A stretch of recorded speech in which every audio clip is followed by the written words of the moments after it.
Le rapport avec Balzac, ça date de l'adolescence, en fait, parce que mes parents avaient une bibliothèque très classique. C'était vraiment les trucs, les livres avec la couverture en peau ou en cuir, papier velin, enfin, ils prenaient les collections, voilà, comme ça.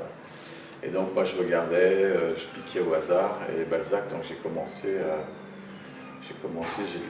lire Balzac, je devais avoir 15 ans, quoi, quelque chose comme ça. Et puis après, c'est très vite devenu un de mes auteurs préférés, parce qu'il y a quelque chose de...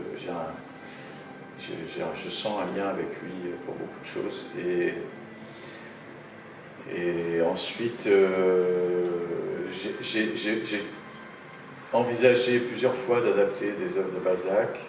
La première fois, c'était La cousine Berthe. La deuxième fois, c'est Le cousin Pons, que je trouvais intéressant.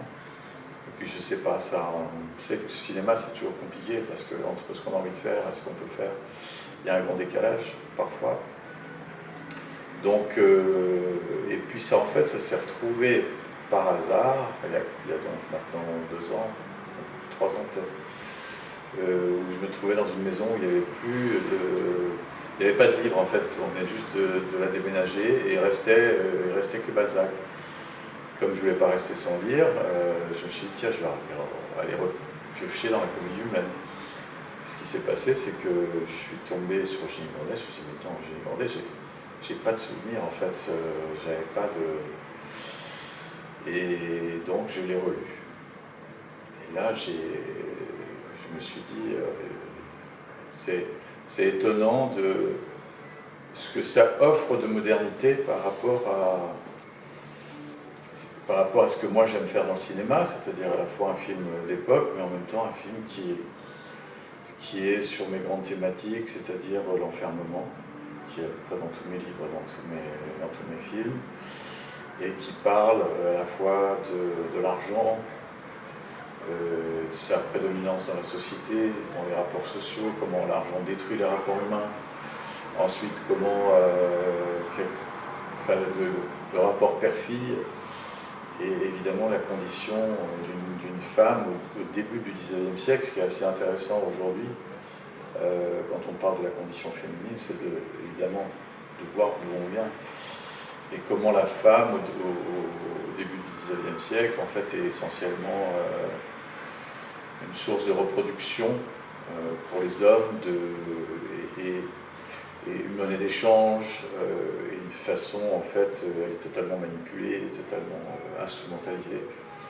Et donc c'était intéressant de revenir là-dessus, tout en essayant de donner une connotation un peu plus moderne, surtout à la fin, qui n'est pas la même dans le livre. Et c'est toujours compliqué de